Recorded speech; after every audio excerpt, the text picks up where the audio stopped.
Hello friends, welcome back to Adventures in One Love. This is the final video of a 3-part series where Lydia and Alex talk about Alex's experience of going to Wuhan, China during the COVID-19 outbreak. If you didn't catch the first 2 videos, make sure to look for the link below in the description. In this episode, Alex talks about what it was like to be in Wuhan when it was locked down and the things she went through to get back to America. Now, let's get over to Alex and Lydia. I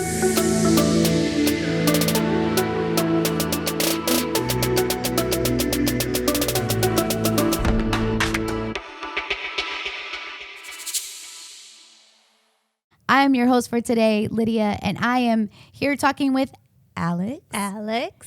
This is part 3 of, I guess, her interview, her Wuhan experience, her China experience, and maybe just kind of the season that you're in right now. More than anything, I think this is kind of a story of your season, the season that the Lord has you in. We want to thank you for listening. We hope that you checked out parts 1 and 2. You're going to learn a lot about the process, what kind of brought her to China. Please make sure to follow us on social media at Ministries One Love. You can find us on Instagram, Facebook, and of course, you're watching us on YouTube. So make sure that you like and subscribe. Yes, thank you. But this has been awesome. We're really kind of getting to learn. So we kind of learned, and I guess I can recap for those who didn't get the chance and maybe go back and listen to those other parts. But the Lord kind of took you on a journey. You had some stability, and then you had this. So you're an educator, an entrepreneur. You've started a business, and the business was put on hold. Mm-hmm. You get this call. You start teaching online, teaching Chinese students. Yep. Then you are called to move to China. Yes. And then you kind of fall in love with China. I did. I was really loving Wuhan. It was such a different experience from what I expected. I don't really know what I expected when I went over there. But I really enjoyed learning about the culture, how they live over there. And what I loved about Wuhan is it had that big city feel, but it also had that local flair where they don't really speak the same dialect as they do in Beijing. So it's a little bit different. The local people, like I got a taste of Wuhan flair a little bit, like their attitudes and stuff. So I was really becoming ingrained, and I was looking forward to the next, it was 6 months that I was supposed to spend in China. Total, 6 months total. 10 months total. 10 months total, okay. So it was 10 months, and then it got essentially cut in half. Well, and I think it's important to say that, like, you agreeing to a job in China, you had to be invited to China. Right. I had to be formally invited. Like, you had a contract. You signed a contract. For 10 months, yes. For 10 months. And then you are on essentially what we would equate to as like a winter break. Right. You do some fun traveling. Yes. Check out Alex's Instagram. Yes. We'll make sure we put some links down there. Got some beautiful pictures. Right. You also have a blog where you've kind of shared some of the I did. stories. I actually shared this whole story on my blog, the last 3 blog posts. It's Alex Suyen, SUYEN.wordpress.com. You can find that link somewhere. But I'm a little nosier than a blog. I want the goods. Yeah. No, I'm fascinated. I mean, I'm on the outside, but I'm also on the inside as one of your personal close friends and my family. I mean, you're part of the fam. Yeah. I know. But I've kind of gotten to watch this journey unfold, and I can really see what the Lord was doing in you through all this. And I think it's really important for believers, because I think it's something that the Lord is calling a lot of believers to. Right. And it's really to walk blindly by faith sometimes. We don't know what things are going to look like. Right. And so you've gotten this amazing bond. You've met some amazing people. You're traveling. You're in Thailand. Yes. And there's an outbreak. in the last episode, so before I left for Thailand, things started to pop up in the news here and there. There's a weird flu. And they were comparing it to the SARS epidemic, but not even that bad. They were like, it looks like SARS, but it's a little different, which was an outbreak that China had several years ago. Yeah. So like, be concerned, but don't be terrified. They were like, it's kind of like this. And what I got, even then, the stories were about how I kept hearing in the Chinese media too about how it was being almost downplayed. Like, how it was like, this is worse than people are letting on. And so I'm not in Wuhan at the time. I had actually planned, I had a Thailand trip planned, and then I was supposed to return to Wuhan for 2 weeks. And then I had a whole tour of China planned. Wow. Where I was going to, which would have been through a amazing. tour company, right. I had booked and prepaid for the whole trip. It was going to take me to all the major sites. So I was going to see the Great Wall, which I hadn't seen, and the terracotta soldiers, and ride the big maglev train. So it was all these major sites in China that I was supposed to tour, and it was a 12-day tour of the whole country, and it had hotels and food, and everything was all booked and covered, and I was really excited for that. Yeah. So 2 days after I get back from Thailand, I'm letting myself sleep in. I'm enjoying my winter break, essentially. Mm-hmm. And I actually wake up to a text from a friend here in Orlando. She sent me a message saying, "Hey, I just heard that they shut down Wuhan. Is that true?"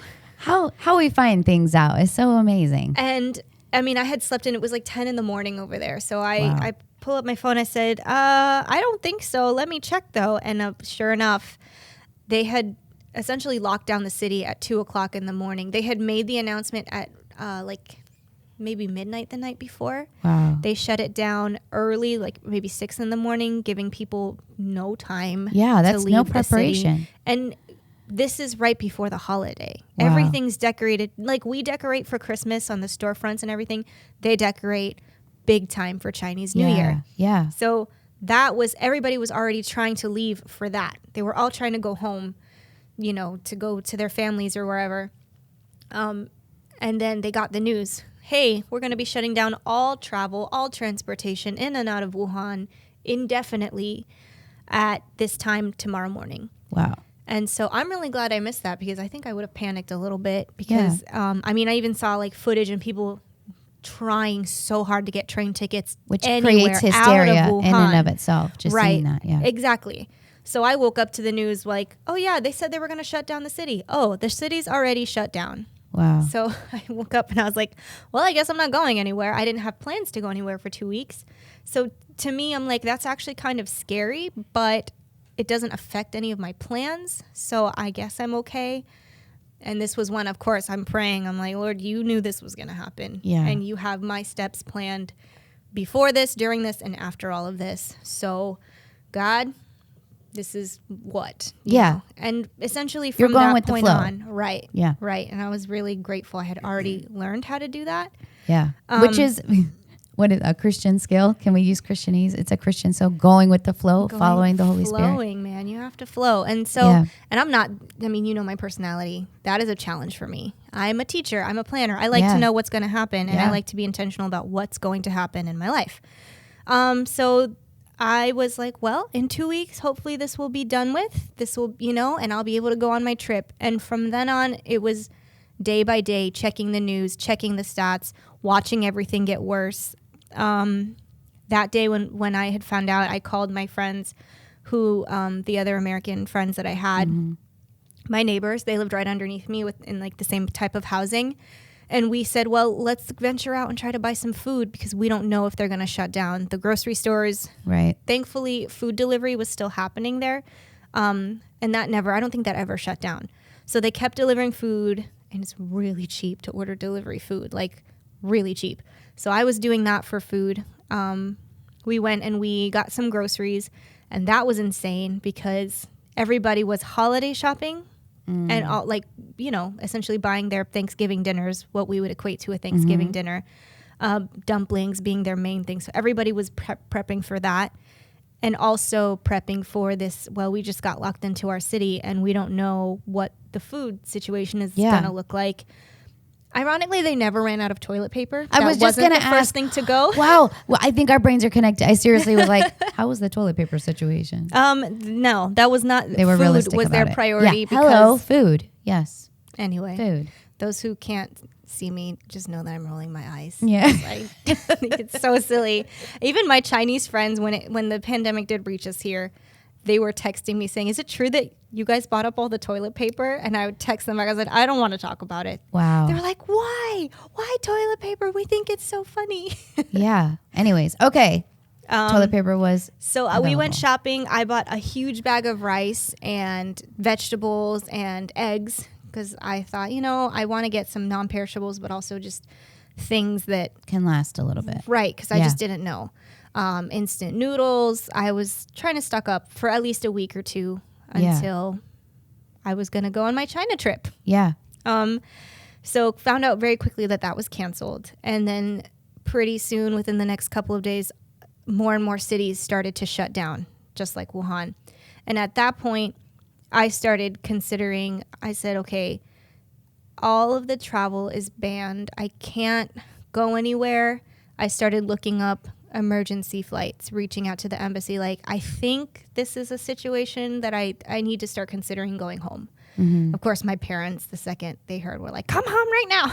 Yeah. I can't. So we started looking up. I started calling the embassy. My friends were calling the embassy. Their parents were also worried about them. Yeah. So the three of us kind of figured out that, we were all trying to get in contact with the embassy or emailing someone we knew to say, hey, there are Americans in Wuhan, which of course they know. Yeah. People knew that. But we want to leave. We want to go home. Yeah. So, it was actually one of my VIP kid family friends sent me a screenshot of an article saying that America was arranging the first evacuation flight back to the U.S. And that was the first I heard of it. And you're like, wow, thanks for letting me know. Again, I am on a list. Like everybody, Americans who travel overseas, if you want to, you can get put on a list for those embassies. So if there's big news, they will send emails. And I had been getting updates from them about the situation. Okay. So in my head, I was like, if they're arranging an emergency evacuation flight, why wouldn't they tell us about it? Yeah. I was already upset. I was like, what? They don't want us to go? And then I found out it was limited seating because essentially that flight was for the people who worked in the U.S. Embassy, and if there was room, anybody else. Yeah. So I was like, of course, I want on that flight. And my parents were like, yes. So we called the embassy, and they were like, well, nothing's been confirmed yet. So the article was essentially, it was true because there were talks, but nothing was set in stone. So they were like, we'll let you know. Yeah. Through a lot of emails and phone calls back and forth, we found out if you want to get on the waiting list for a flight, if it should happen, send an email with your information to this email It feels address. like so happenstance. Like maybe if you get the email, maybe if you see the article. I mean, that can create a sense of a little bit of panic. Yes. And where's your mindset at this point? I was on the verge of trying not to panic. Like, it was a constant reminder of, okay, God, you are ordering my steps and you have me. And even though I need to go home because I might be locked in this apartment for Lord knows how long, I don't speak the language. But you know what, God, you know? So yeah. So how long I was on the edge of that. So how long were you, in that place before you actually get a call like, time to go? This was in, I don't know. The timeline is, I want to say from the time you get back from started, Thailand. right? From the time I started looking up evacuation flights it was only like 3 days. Okay. It just felt like such a long. I love how you say that. It was only 3 days. If I'm waiting 30 minutes for something, I'm like, why is it happening? Why isn't it going? But it was very stressful because I sent the email and there was no auto response because the embassy is still working with, this is a new situation. They don't have an autoresponder. They don't have anything. And it was just an email. It felt like a cry to the void. Like, wow. Hey, I was told by this person to send an email that blah, blah, blah, blah, blah with my information. So here's my name. Here's my passport number. Here's everything you could possibly ever need to know about me. Get me I home. want a spot on the flight. Right. So, and then there was just like nothing. So 3 days.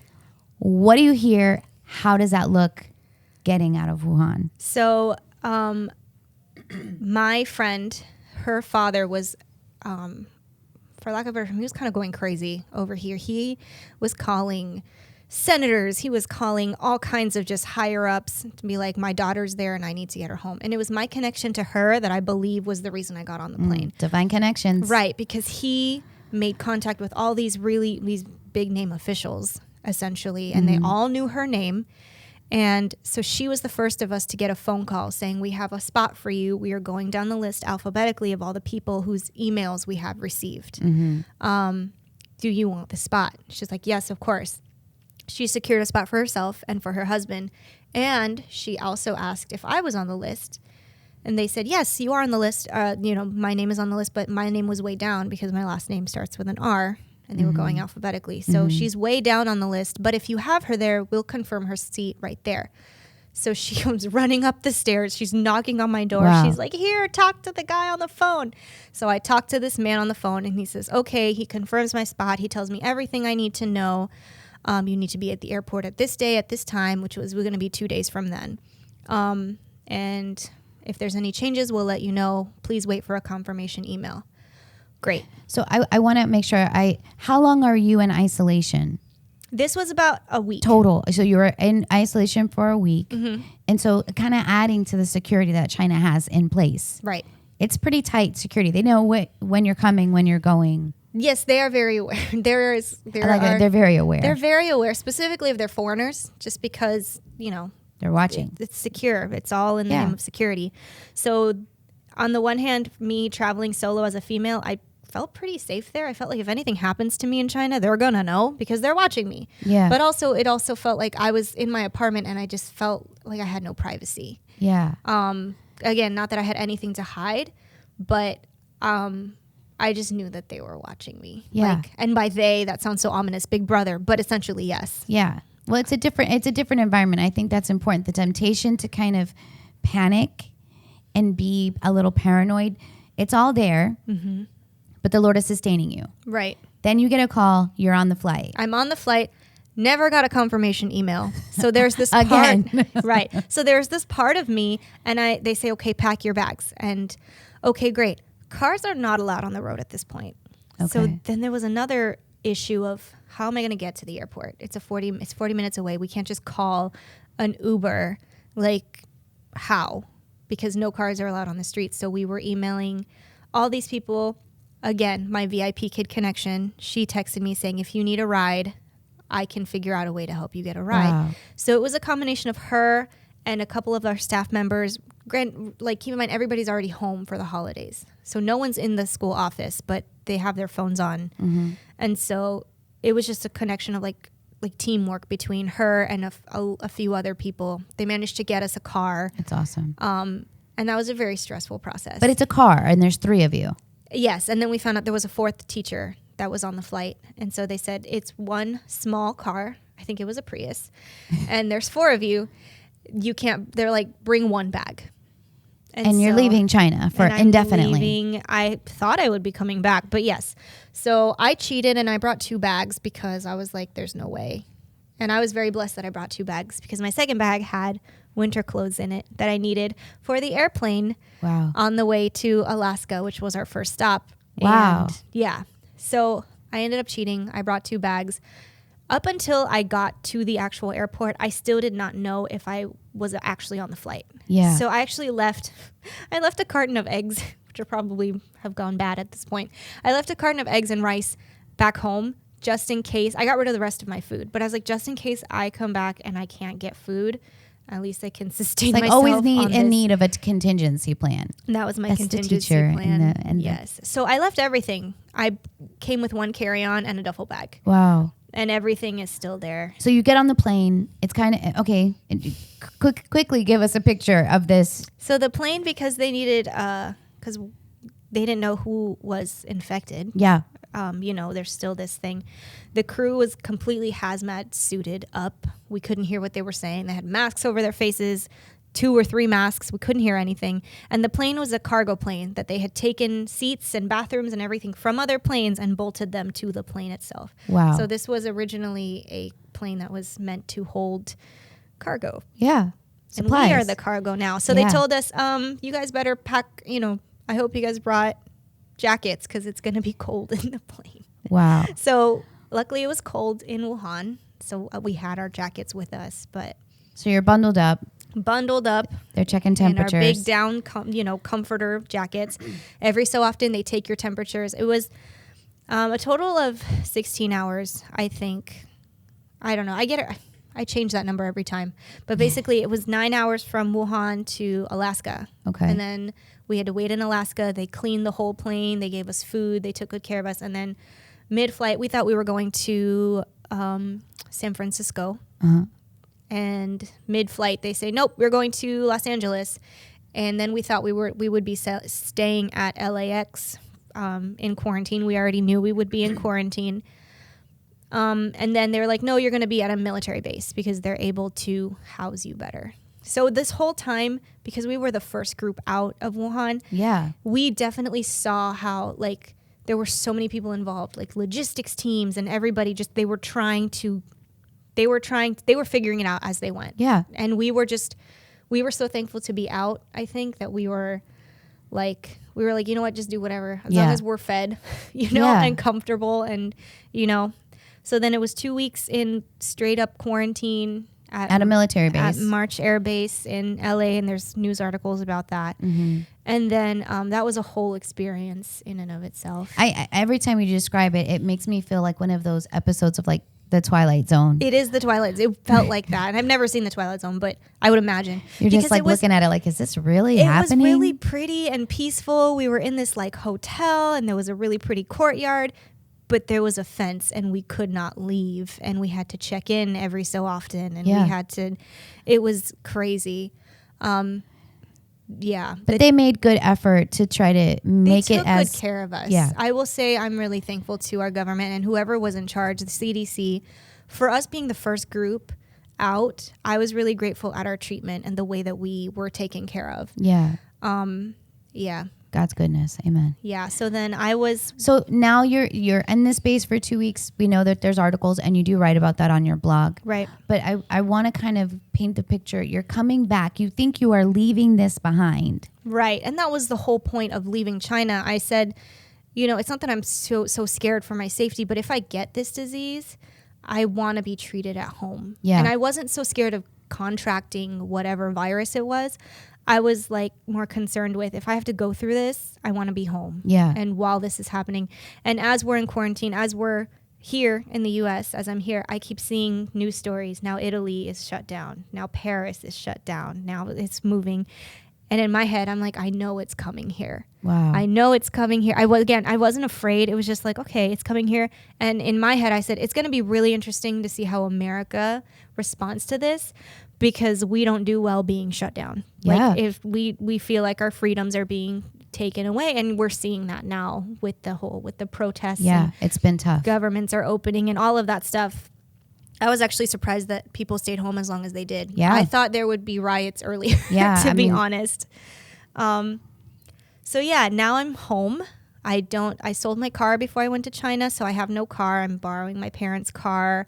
I'm living in a room in my parents' house. I have just the things that I brought in my suitcase. It's mostly winter clothes, so I have maybe like so it's very appropriate for Florida. Short sleeve shirts. Yeah.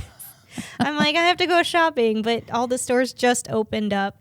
So I feel like I've been in quarantine, quote unquote, for a really long time, just locked down. And also, I get a little bit annoyed when people are like, oh, the quarantine. I'm like, you don't know what real quarantine is. You're just locked in your house. Like, yeah, it's very different when you have AC and Netflix and food delivery, Uber Eats, and right. I'm like, wait till else. You're fenced in a military compound and everyone who has to work with you is in a hazmat suit and they're essentially like afraid of you. Yeah. That's real quarantine. You wanting to go home and you can't.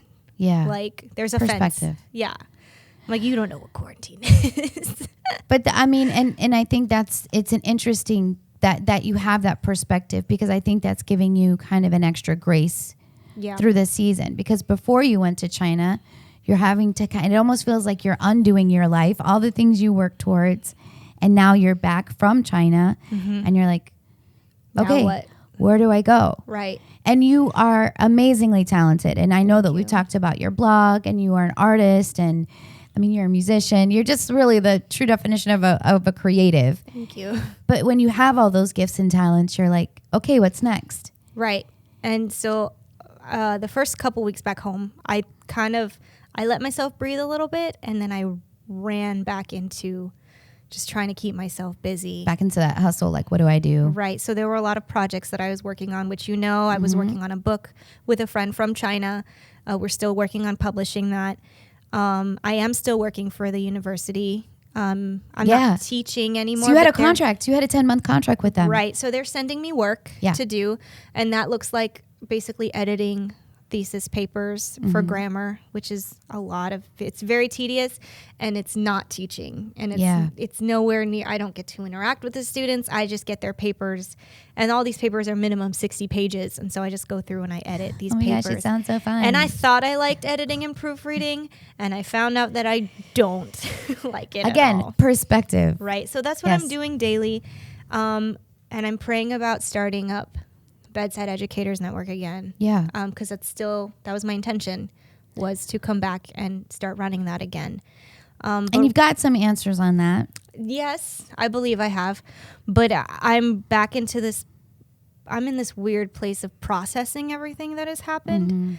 Being in lockdown still, coming out of the lockdown, and now figuring out what to do. And I have to keep remembering, like, God has guided me, and just because I'm back home on familiar territory, like, that guidance isn't going to stop. Yeah. And I know that in my head, but living that out is not, it's a little bit different. Well, I think it's been interesting where you're, and the part one of this conversation, you're like, I feel like I'm just sitting in God's hands and he's just carrying me through. And we're like, that's awesome, but it's terrifying. Yes.